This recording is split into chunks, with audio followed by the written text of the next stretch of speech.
going to talk for a little while about film acting, of which I've done a little bit.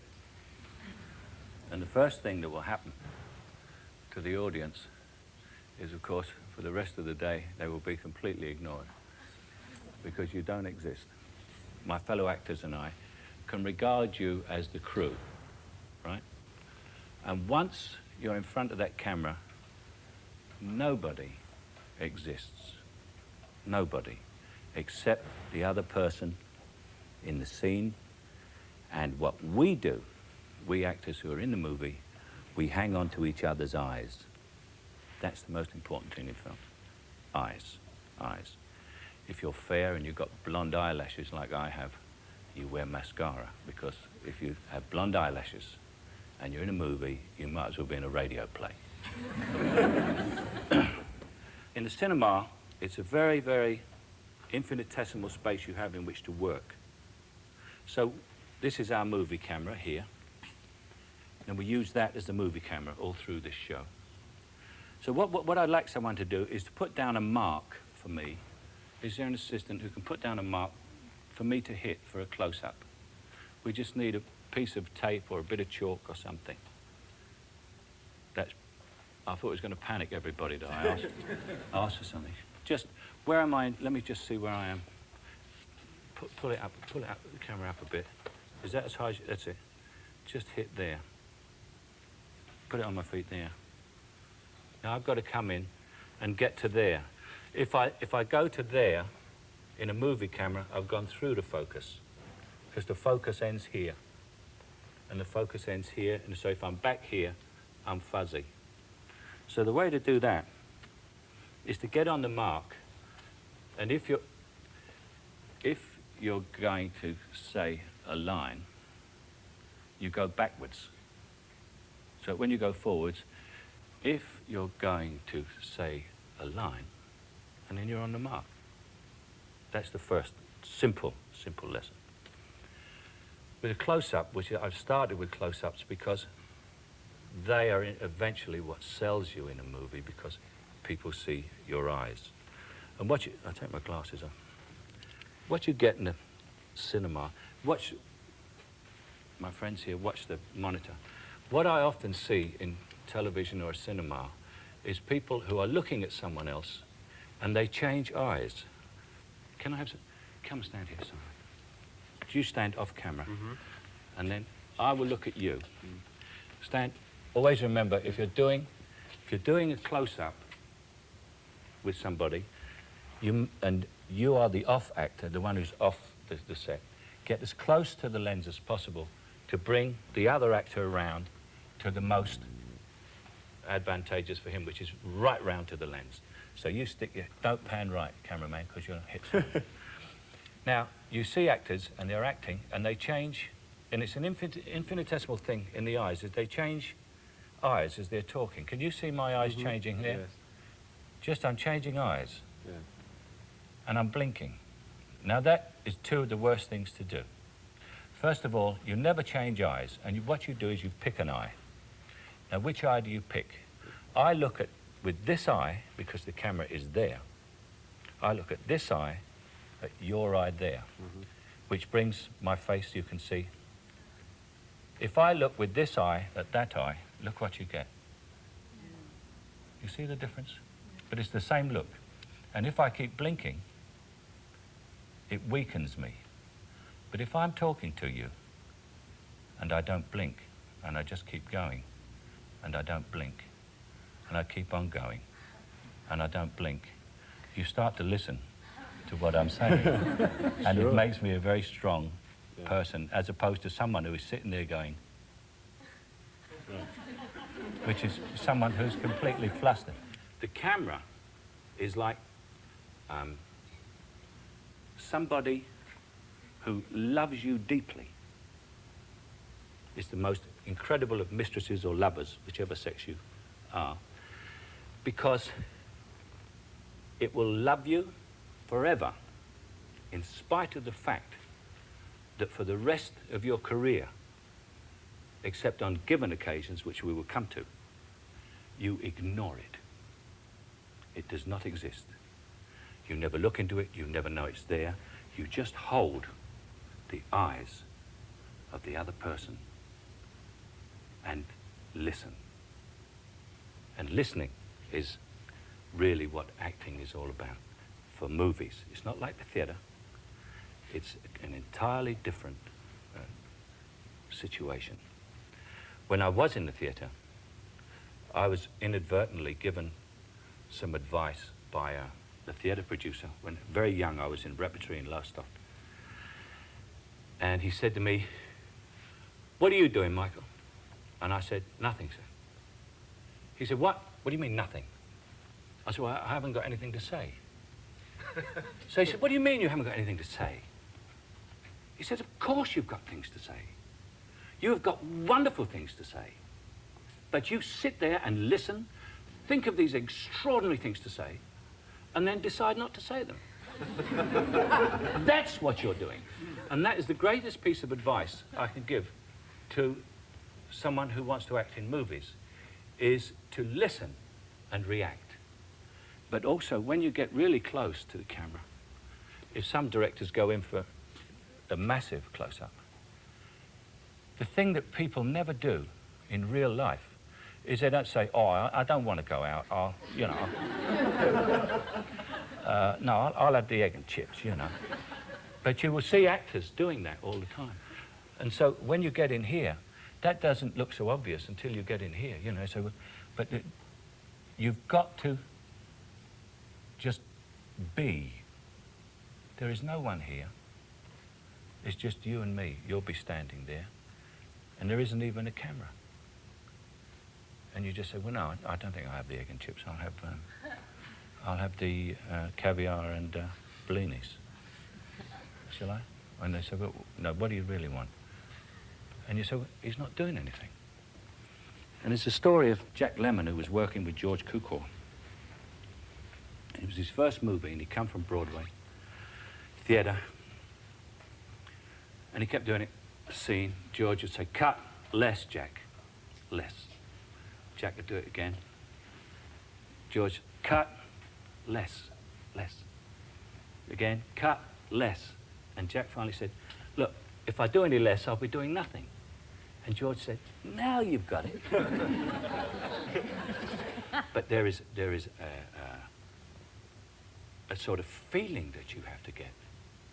Just stand up. It's a feeling that you have to get. It's just the two of us talking to each other. Yeah. You understand what I mean? And the moment I'm saying it's just the two of us talking to each other, I know I'm doing it for all these people out here. Yeah. And I've even said to a director, he said, "I didn't see that, Michael. I didn't see that on that take." And I said, "Where were you sitting?" He said, "There." I said, "How are you going to see it? The lens is here." You know?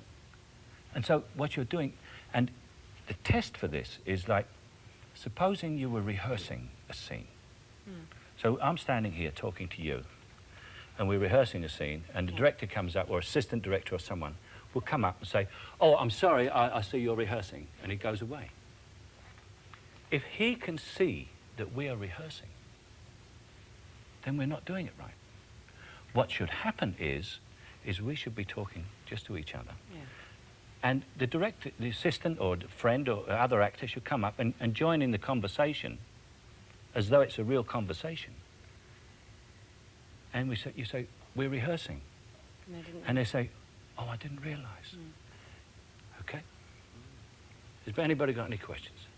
How do you achieve your sense of relaxation? By just feeling concentrated and... It's concentrated, Yeah. and you know that you have no enemies. Everybody's on your side. The camera is like a belt or a net behind you.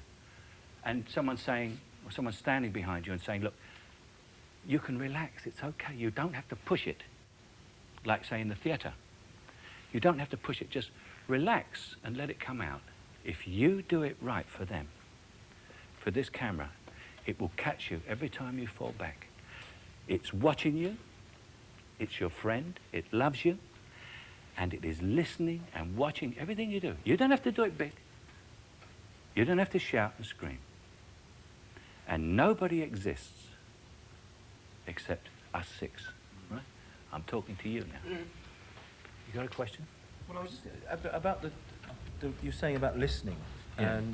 and reacting to something that's going on. Now, how does that work if, for example, you've done your master shot and now you're going to go on to your close-ups, Yeah. and that person is talking to you, and Yeah. now you're going to do your close-up. Yeah, This yeah. close-up is like 3.5 hours after you've started the original thing. How do you get what you call the emotional recall? That is to actually concentration. Well, That- yes, but I mean, that's how the does- next thing. Yeah. Is to you don't think about it for hours.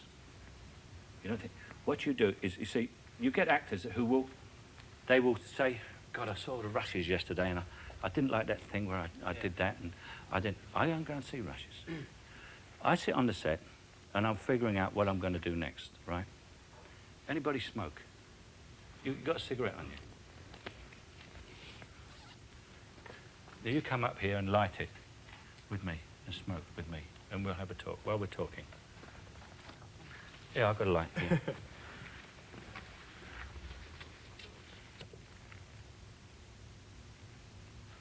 So now we continue this. And the thing is this, is that you concentrate on what you're doing. And you somehow, it's very difficult to explain, you go into yourself. Remember, you've still got the same person there. Although it was a long shot, if you're standing here with me and they shot it from over that camera there, this is a long shot, I was still talking to you here like this. So when the camera comes here, I'm still only doing the same thing, although I might calm it down a bit on the face because it's closer. Well, the thing you don't do in a long shot is smoke. You know why? Yes, you can. Because now You don't know. we're going to do the close-up. Yeah. Where did you take the puff? We've got to do exactly the same lines. Where did you change hands just now? You've got to do it exactly the same. So everything you do, if you're going to... Come borrow a cigarette. I don't smoke cigarettes, but I'll try. So if you're going to do a long speech and you go, yes, I'll do this long speech now, and then I'll... when I say I'll take another puff. So you took another puff on another puff. And you remember that, because when it comes back to it, it's the most difficult thing to do in a master. If you start fiddling with anything, when they come into the close-up, you're doing the line and you're going, I'll tell you what I'd do. And she says, no, not there. No, you did it when I take another puff. You said, I'll take another puff. No, you did it immediately, you said puff. I'll take another puff. And the whole scene's gone out the window. And you probably have to shoot the master again. So never smoke or fiddle. And if you're going to do action and movement, plan it absolutely perfectly so that you do it exactly the same over and over again. You can change your performance, you can change, but you cannot change the action. Otherwise, the close-up, the medium shot, and the master shot do not match. And there's also with dialogue, for instance, is to learn it.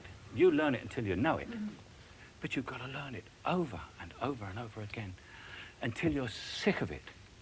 Until someone says something to you, you could say the whole thing, including everybody else's part. Because the tension of that actual close-up is when you're standing there and everyone goes, right, quiet, turn over, speed, action. And you go, to bum or not to bim, that is the question, you know, and that's it. And it's up till that moment, because you're just a guy who just got up, you know, and said, I'll have cornflakes. And what you see is a guy going, I'll have cornflakes. You know? Because he said, go turn over action, and you, unwittingly, were standing there quite calm. You knew the lines about I'll have cornflakes. And they go, turn over, speed, action. I'll have cornflakes. You know, and that's what you get unless you relax, you see. So when they say turn over and speed, they're talking a load of old cobblers that do with something else about motor mechanics, whatever it is they do. And the other thing is you always cheat as much as you can. Always steal, but only steal from the best people. Just steal whatever you can see. If you see Vivian Leigh do something, or you see Marlon Brando do something, or Robert De Niro or Meryl Streep, steal it. Because what you're seeing them do, they stole. You understand? But you can't see who they stole it from because they made it into themselves. And that comes to the other thing of where you get into sort of movie stardom, is you have to invent yourself. Now, movie stardom is not necessary. And from my own experience, not a lot of it is recommended. But to be a good movie actor is highly recommended, I think. Because it's a delicate operation. It's like, I regard the theatre as an operation with a scalpel. I think movie acting is an operation with a laser. Because it's so tiny and it's so small that half the time people say, I don't know what you're doing. And you say, wait till you see the rushes. That's what it is. Wait till you never ever see the rushes, ever? No, I wait for them to see the rushes. I know what they're going to see. No, but do you ever, though, when you're No, filming? never see the rushes. All I've ever seen from rushes is, all rushes are wonderful.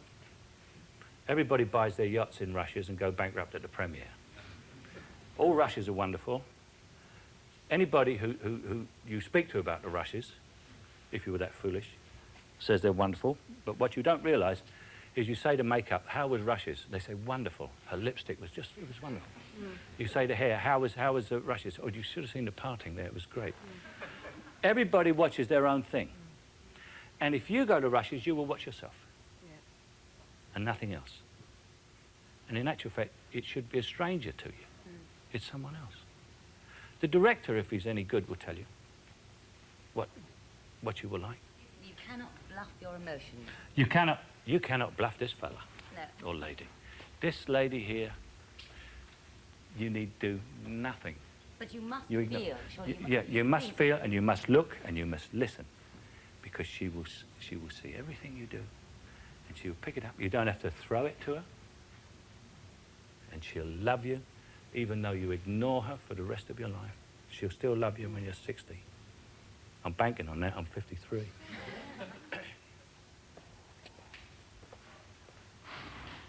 You'll never guess who I'm calling on. Well, I wouldn't have believed it myself 3 months ago. I'm here, gal. Well, that's life, isn't it? You never know what's around the corner. Do you know what I mean? I mean, down 1 minute, up the next. You drop the tanner, you look around, and what'd you find? Ruby. Hello, baby. Hold it. Gotcha. She's in lovely condition. Oh, what are you so impatient about? What do you think? Oh, no, don't kiss my hair. You know what it does to me. Come on. What about it? No, let's at least have a drink first. Whiskey? Got a beer, have you? A light ale or something? Yeah, I've probably got a beer on the ice. She gets all this lot of income tax. Business expenses, see? She owns 3 hairdressers. The thing I like about Ruby is she's a mature woman. When she gets hold of you, you can feel a lifetime of experience in her. I find I'm going in more for that kind of woman these days. Here, don't you dig your nails in again like you did last Thursday night. I got scratches all down my back. Yeah, I may even do more than that to you today. Great long wheels they are. Dug her nails right in. She's had 2 husbands, both dead. And I got a good idea what they died of and all. She don't keep asking, do you love her, like all these young birds do. She don't even mention love. She knows what she wants, and she's going to get it. If there's any going. Cheers. Cheers. Good. Okay. Now I'm going to set you 2 problems, all right? Can we have the movie camera in? What we're going to do is bring this right down now for reality to movie terms. Come round on a medium shot on that. And we're going to do something out of context, which is what you always have to do in a movie. There, you've got this whole thing going and flowing in the theatre, and she comes in and everything. But in a movie, you might shoot the master today, and because of economic factors or whatever, the weather or something, the sun came out and you'll go rushing out to shoot outside. Then suddenly you've got to come back and do a medium shot and a close-up right out of the blue, and you've got to bring it right down. This one is you on your own. We don't need you for a moment, time. What you have to do now is you're not you're not my friend. You know what I mean? You did that as though you were talking to an audience. Yeah. It's one person. It's only one person. So what it is, let me see, where are we?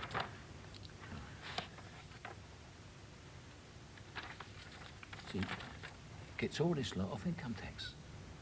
Business expenses, see? She owns 3 hairdressers. The thing I like about Ruby, she's a mature woman. When she gets older, you can feel a lifetime of experience in her. I find I'm going in more for that kind of woman these days. Here, don't you dig your nails in again like you did last night. I've got wheels all down my back. You know, it's funnier if I've got scratches all down my back. And I may even do that more. It's a great long wheels they are. Dug her nails right in. And it's secret. You see, you're talking to one person. Yeah. That's why you've brought.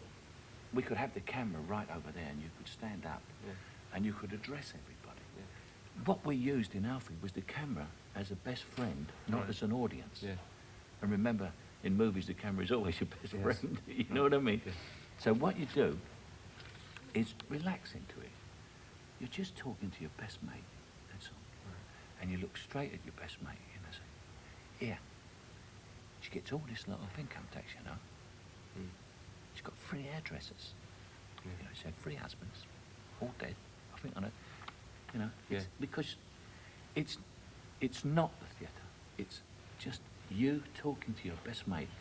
You like him and he likes you and he's ready to listen to every word you've got to say and he's very interested in you. Right.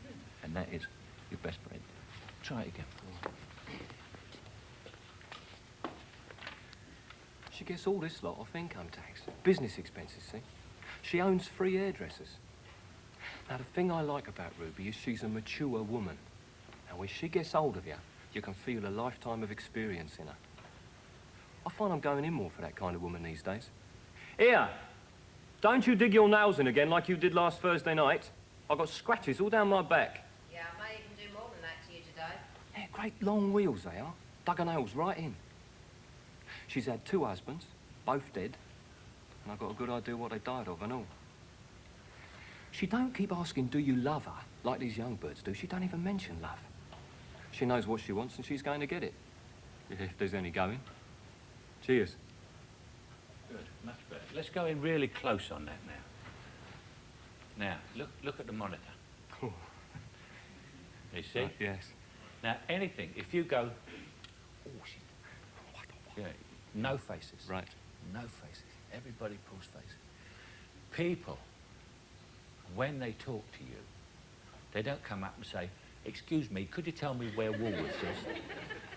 But because we are actors and we get kind of nervous, certain twitches come out in our face or even in our bodies, you know. You'll see an actor and he's doing this because he's nervous. There's no need for any nerves. No one, everyone's there to help. Just get that smile. Get a smile to the camera. Say, here, she had 3 husbands, 2 husbands, both dead. And it's funny to you because I have a bleeding good idea what they died of and all. Yeah. It's, you see? Yeah. And it's to a mate. See? Where's that camera? Oh, see? She's had 2 husbands, both dead. And I have a bleeding good idea what they died of and all. And this is a big thing because, you know, they died because she's in a bleeding kit. You know, right. I mean, this is so it's just very intimate. Now look, have a look at your close-up again. Yeah. You don't have to do anything except show with your eyes that you think this is bleeding funny. 2 of them dead and you know what they died of, Christ. You know? Right. Try again. She gets all this lot off income tax. Business expenses, see? She owns 3 hairdressers. Now, the thing I like about Ruby is she's a mature woman. Now, when she gets hold of you, you can feel a lifetime of experience in her. Slow down. You go, it's your What about mate. It is willing to listen to you. Yeah. Just slow down, see? When she gets hold of you, feel a lifetime of experience in her hands, you know? It's you know, it's the 2 boys talking together, all, you know, great bird, this one, you know. So you can go a lot slower. Right. Each single person, the reason this was done on the movie, Got to feel like my best mate. it's, really, yeah. each single person must feel that they are not an audience, they're sitting there in the dark, and there's this man telling them what he thinks And it's rather funny and it's amusing and they rather like him and he likes them. Yeah. Right, let's have one more go. One more go. Guess all this lot off income tax. Business expenses, see? She owns 3 hairdressers. Now, the thing I like about Ruby is she's a mature woman. When she gets hold of you, you can feel a lifetime of experience in her. I find I'm going in more for that kind of woman these days. Here! Don't you dig your nails in again like you did last Thursday night.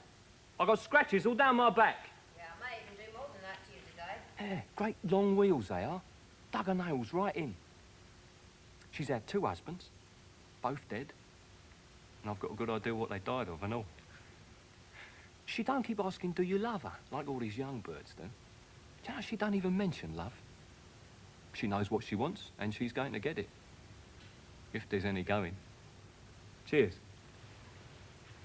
Are there any questions from the people who've been watching this? I have a question. If you're a novice is auditioning for film, Yeah. and you have a screen test, you're auditioning to a camera, what you were saying about, would you audition straight into the camera as if they say, do a monologue, or just no, speak to us? they would ask you to audition straight to the camera.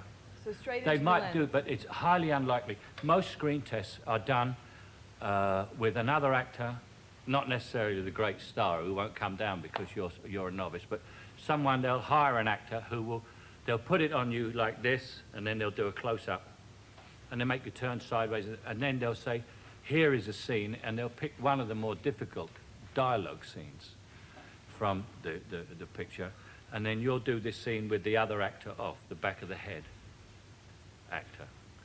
And they will judge you from that, because you cannot judge by looking at someone and saying, oh, she'll be great on screen.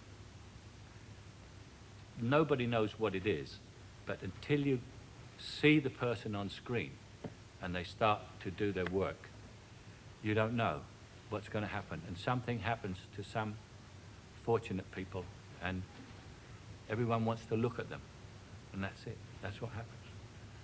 And you'll see all those old screen tests. Sometimes they show them, Marilyn Monroe and James Dean. They're not that hot because most screen tests show fear. I know mine did. My screen test for Zulu, the director came up to me at a party on the Saturday night after I'd done it on the Friday, and he said to me, that was the worst goddamn screen test I ever saw in my life. So I thought, oh, that's all right, I haven't got it. So he said, but you got the part, because we're leaving on Monday and we can't find anybody. That's Cy Enfield for Zulu. But usually I was petrified. But Stanley Baker, who was a very kind man, did my screen test with me. He came there, even though he was the star and the producer and everything. Is there another question from someone? Well, I was just going to ask, if it's easy, if you've been on a film for a great length of time, but if you're just an actor who's just doing like one scene, and you're there for 2 days, and you arrive on the location and it's the night before, and you're in your hotel room and you've been given your scene to do, what do you do for that night before to actually prepare for the following morning?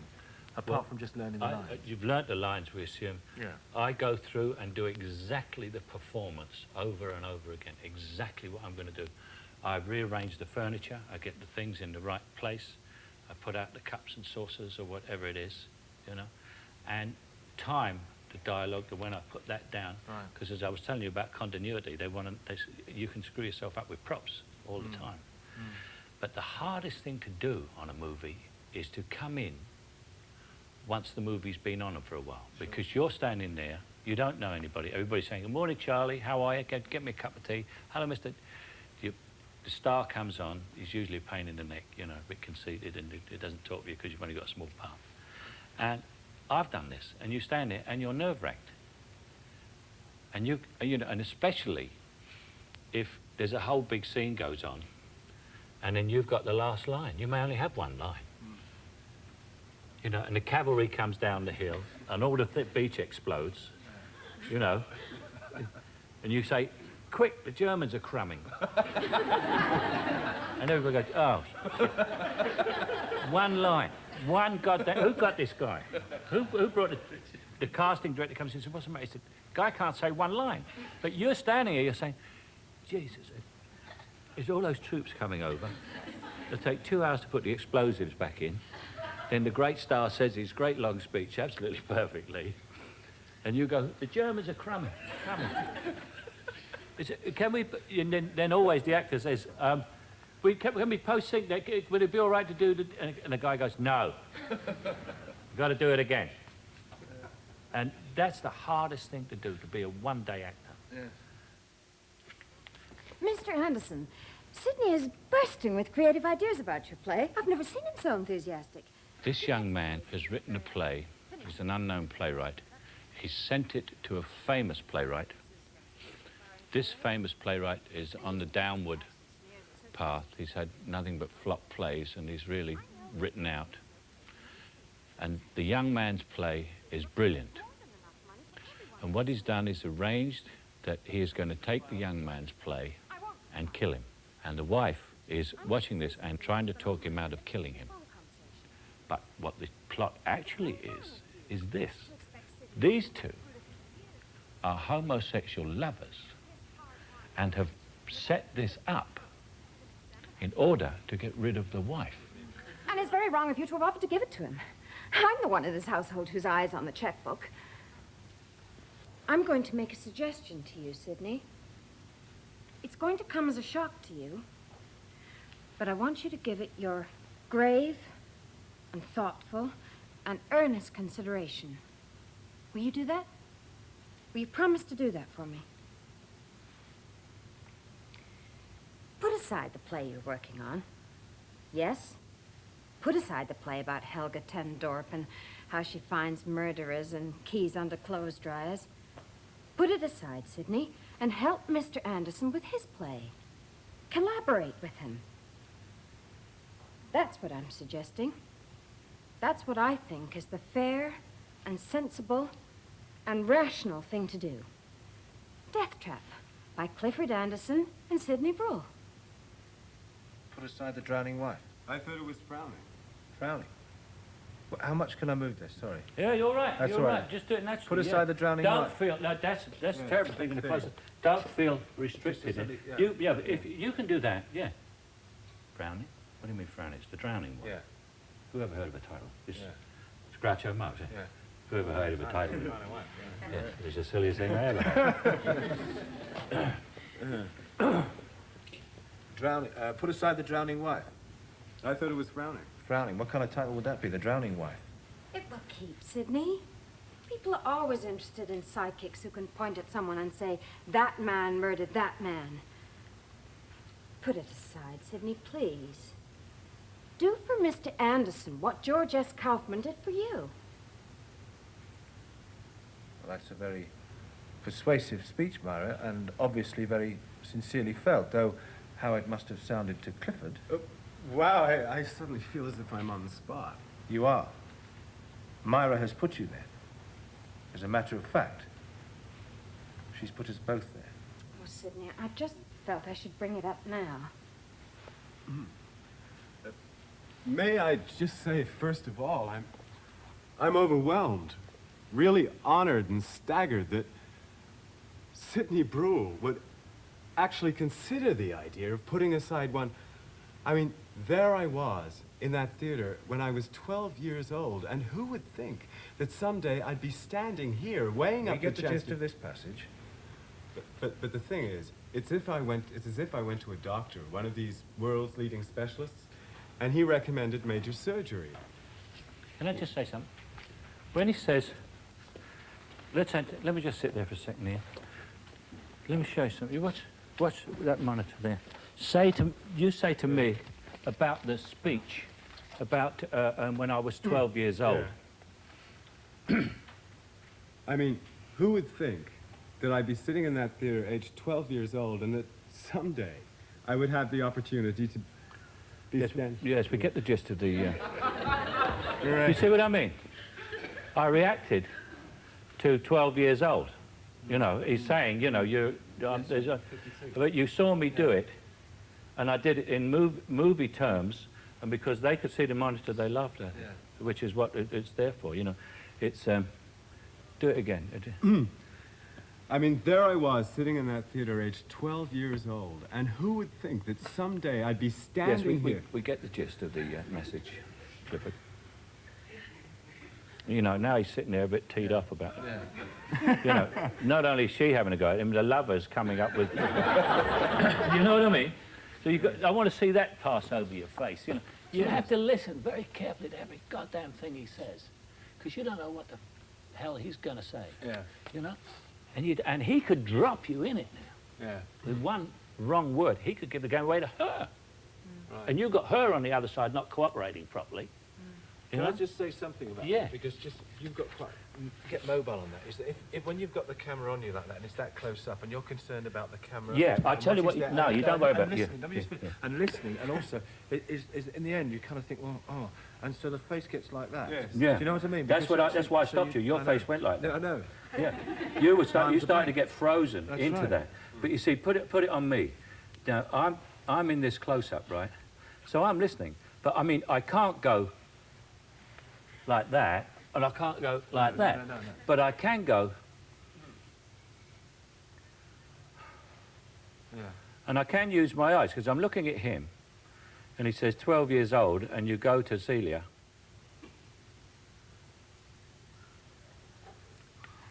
Yes, we get the gist of it, Clifford. You know, and I'm quite free within that framework, Yes, aren't I? yes. But I can't go like that, you know. And if you were in a situation where it's what you did there, you froze, which is why I stopped it and said, let's. If you're in that situation, then you say to the director, how much freedom have I got in here? And if he says, well, it's only a stair and it's this close and you can't move an inch, you know, because the man's coming towards you with a knife and I want to get this, then you can't move, you know? Yeah. And you can't go, you've got to, but within this framework, it's okay. And the director will accommodate you on that. I mean, any director would, you know. You say, well, don't freeze in there, Ian. You say, well, I don't feel that I can move. You can move in this frame. Do that speech again to him, Clifford. So it's best to ask really what Yeah, you see, always. everybody is there to get the greatest performance from you that you've ever given. Everyone will help. The electrician up there, he will go scrambling along there and get that light absolutely right so that there's a glint in your eye. Everything is done for you. Everything to help you do it right, because it is bloody difficult. And everyone knows it. I just think of some of the more serious side of movie making, which might not have occurred to you. One day you're going to be in a studio and a man called the special effects man is going to come up. And he's going to say, well, he said, you stand here, he says, and on action, that wall will be blown out. But don't worry about it because it'll go that way. He said, the roof will come down, but don't worry about it because that will go that way. He said, the floor will open up and you'll fall into some water and there's a shark in there, but don't worry about it because we've taken all his teeth out. It says, and then as you crawl out of the water, a poisonous snake will crawl up your trouser leg. But don't worry about it because we got an expert from the zoo and he's just milked it. And what you say to him, you say, Mr. Special Effects Man, let me see you do it first. And he will say to you, we haven't got the time. You know, it's 20 past 12. I mean, if we got that by the time we get to do it, I'd do it, you know, I'd willingly do it, but I've got to reset the charge, I've got to get the snake out of my trouser leg, put it back, got to put the roof back on the thing. He said, so, you know, I mean, it's going to cost £15,000 to do this. In time, it's going to take all afternoon to reset, you know, otherwise I'd do it. And you look at him and you say, you do it. First. Always have it demonstrated to you, exactly what you're supposed to do. Any more? You have to do quite an intimate scene with somebody that you've never ever met before. How important is it to sort of get to know them or to feel relaxed before you film that? Say you only meet them the day before. Well, I mean, do you think it's important to kind of go out and have a meal together and get to know each other so no, that you... no, I think that way lies disaster. Yeah. You know, because you're liable to start the intimacy the night before. Which is disaster in movies as well, you know, because then halfway through the picture you split up, you're not talking to each other, and then you've got the real romantic stuff to do. No, you don't. I find that to be, the thing to do is to be extremely professional about the whole thing. In as much as this is a job, this is what we're doing, and the fact that we're lying naked in bed, we never met each other before, you know, and I mean, you're very rarely naked, but I mean, you're getting some intimate love positions, you know, kissing people you've never met.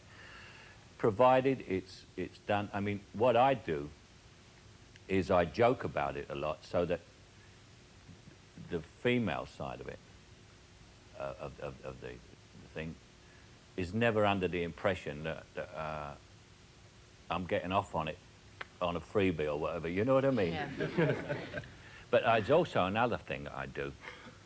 I always carry a little thing of mouth spray, you know? And just before a love scene, just in case, because you don't know, in case anybody has sort of breath problems, I always go, shh, shh. And the actress says, what's that? I say, have a taste. Very good. That gets over that one. And I always say, well, I smoke cigars, you know, so I always do this because of the taste if we have a kiss each other, you know. He says, oh, what's it taste like? I go, That's the other thing I was going to ask you is what makes you decide to do a film if you get a script and read it? What is it about it that will make you? Is it different from the last one I did? And I mean, what's the part like for me? Is it any kind of challenge? Yeah. And under what circumstances is it being done? I mean, is it a little shoestring picture where we're all going to, you know, be sitting in mud huts in Tanganyika? Or, you know, are we going to be put up at the George Saint in Paris or something, you know? I look at those side of it now, because when you get older, you do look at those comfort things a bit. I mean, when you're nuts, when you're young, I mean, I spent 26 weeks in the Philippine jungle, you know, which when we got back, you know, we could have shot it in the tropical garden at Kew. Because all it was looking out behind a load of palm leaves, you know, I mean, and they were all there. Because in the jungle, you can't see the sky, you can't see the scenery. I mean, you just see, could have sent a second unit. Yes. If you've got a very emotional scene with someone else and it's your close-up, would you always insist on the person you're acting with being behind the camera? No, I don't. I mean, I will let them go home. I can do it to the wall, it doesn't matter. The only thing is when you get the continuity girl going, I love you, darling, but I have been unfaithful. I hope you will forgive me. And you're going, oh, no, please. That's a little bit difficult. Yeah, how many times in your career have you found that people employed you to pull a film through? As a leading actor in movies, you're employed to carry the picture. You know, everyone says, oh, did you see that character actor came in and stole that scene off of you yesterday? I say, thank God for that. At least there's 5 minutes I'm not responsible for. Because you are paid, really, to pick a picture up on the first day of shooting, put it on your shoulders, and take it to the end. Any more? Would you like to direct? I suppose eventually, but what happens is when you're an actor, you get a script, and you say, this part isn't big enough. And so they say, oh, we write it all up for you.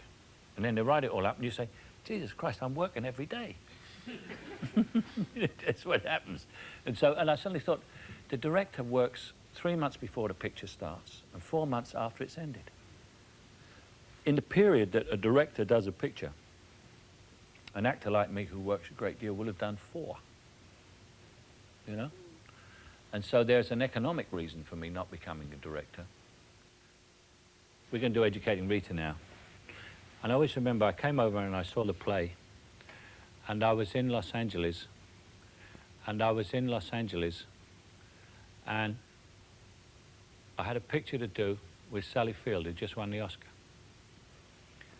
And they said to me, what, you going to do the picture with Sally Field? I said, no. I said, what are you going to do? I said, I'm going to do something called Educating Rita. And everybody said, what the hell is that? So I said, it's a play that's on in London and it's been turned into a film. And they said, well, who else is in it? I said, a girl called Julie Walters. They said, who the hell is Julie Walters? And I said, well, she's very good and she's in the play and she's going to do the movie. And I'm going to do it with her. He said, but, and they said, well, Educating Rita, that's, it must be about Rita. He said, what are you playing? I said, I play a guy called Frank. They said, well, you should be doing a picture called Educating Frank if you're going to be a star in this picture. And in actual fact, seeing the play, the theatre being, the theatre is acting, and here's a supreme example of it, inasmuch as when you see Educating Rita, you look at Rita most of the time, because Frank is sitting down or pissed, or drunk, I mean, and she moves, she comes in all the time, she talks, and you only look at him when he speaks, which isn't as often as she does. But also, the difference between film and theatre was heightened here, was explained here, in as much as it's acting in the theatre, so you look at Rita.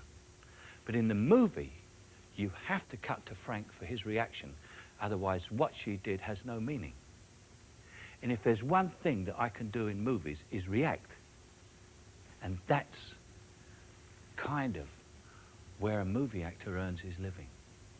I know, I wouldn't have understood it then, Frank. You would have thrown it across the room and dismissed it as total shit, wouldn't you? I know, but I couldn't have understood it then, because I wouldn't have been able to understand and recognize the illusions.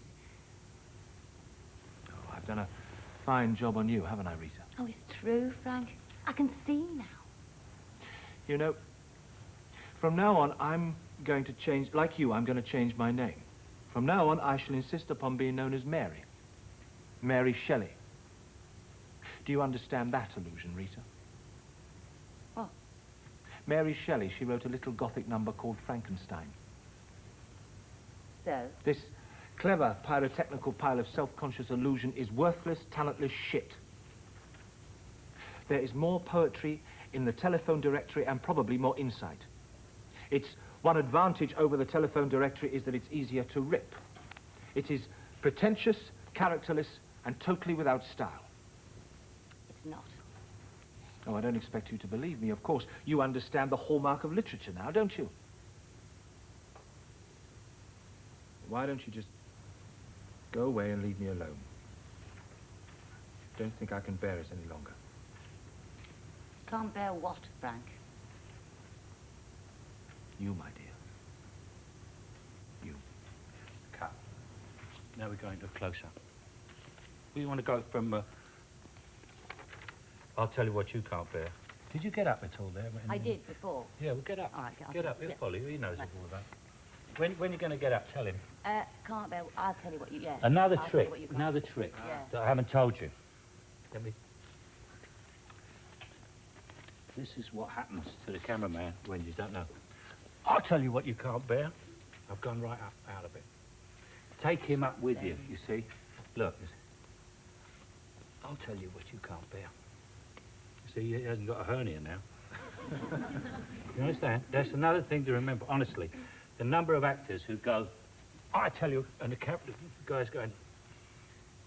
So take him up with you.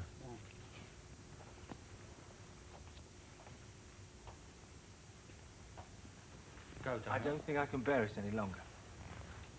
Can't bear what, Frank? You, my dear. You. Let me see. I didn't see that in your eyes. All right. He said, Yes, yeah.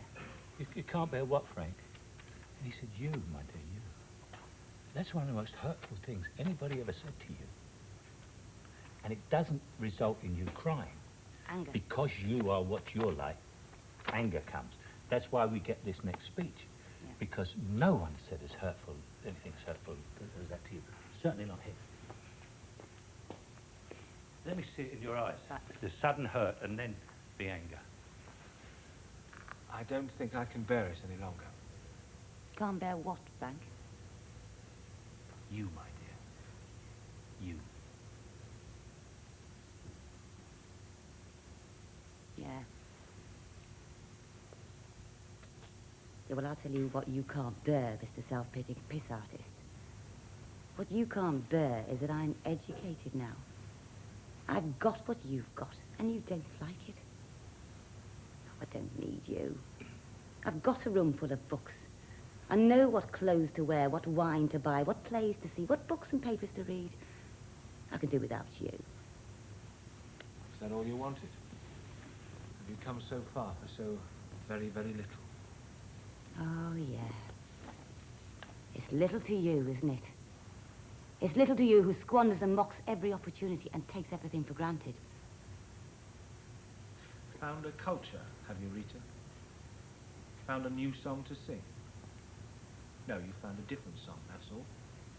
And on your lips, it's shrill and hollow and tuneless. Oh, Rita. Rita? Nobody called me Rita but you. I dropped that pretentious crap as soon as I saw it for what it was. Rita. Nobody calls me Rita. And what is it now, then? Charlotte? Or Jane? Or Emily? Lovely. See? You'll see that played back. You'll be amazed at the difference between when you started and when you cut that. And, Yes. and when he spoke to you, I saw on your face the hurt or the anger or the whatever you felt, and I could see it in just small things. Come round on you now. Oh, I've done a fine job on you, haven't I, Rita? True, Frank. I can see now. You know, Rita, I think that like you, I shall now change my name. From now on, I shall be known as Mary. Mary Shelley. Do you understand that illusion, Rita? What? She wrote a little Gothic number called Frankenstein. So?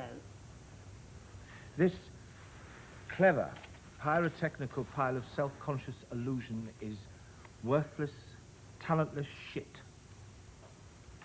There's more poetry in the telephone directory and probably more insight. Its one advantage over the telephone directory is that it's easier to rip. Let me stop you. This speech. Take this speech. Let me sit there. Ian. I want to see someone who's slightly pitiful character. He's not really in control of everything. And he's trying to keep his head straight, which wants to go. But he's got to keep his head, because the last thing he's going to do is show this woman that he's drunk. And it's a rather pitiful character listening to her. And drunks don't react fast. There's something in the way that you sit isn't drunk, Ian. You don't go like this, but there's just, it's just, if a normal man sat down in the armchair, he'd sit like this, hello, how are you? And yes, you've got a difference. But a drunk is very small. And this character is, suddenly I'm a foot shorter and slightly pitiful. I've only moved about 2 inches. You're still going too fast. You can read it if you like.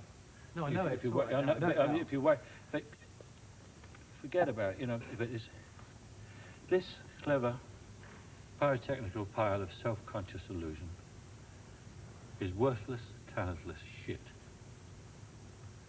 and could be recognized as such by anybody with a shred of common sense. It's the sort of thing that gives publishing a bad name.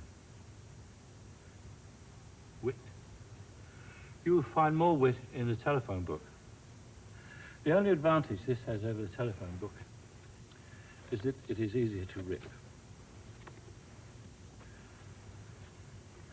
It is pretentious, characterless, and without style. It's not. Oh, I don't expect you to believe me, Rita. You recognize the hallmark of literature now, don't you?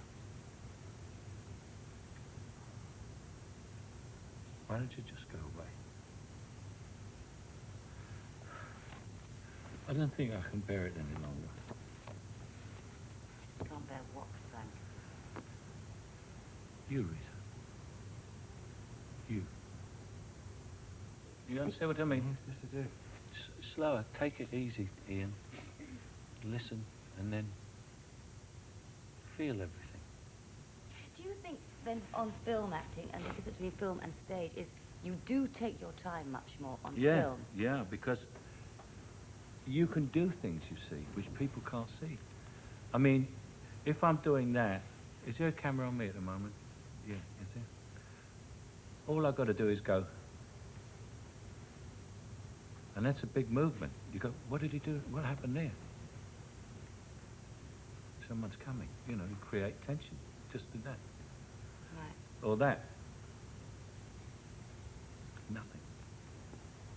But slower and think about it, yeah? We go from... Get it up from here. Get it up from here. This clever pyrotechnical pilot stuff. Go from there. I'll tell you, let's go in a close-up now on this. Go right in close. This clever pyrotechnical pile of self-conscious illusion is worthless, talentless shit. There's more poetry in the telephone directory and probably more insight.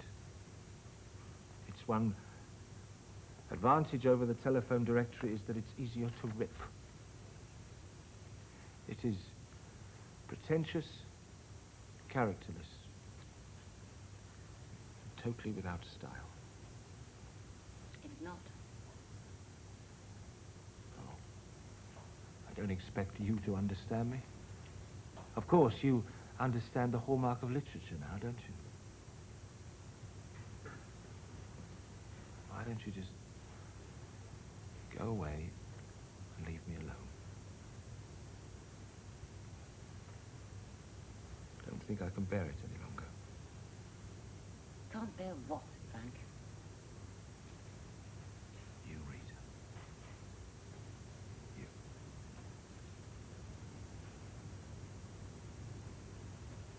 That's much better. Much better. See the speed? It's come right down.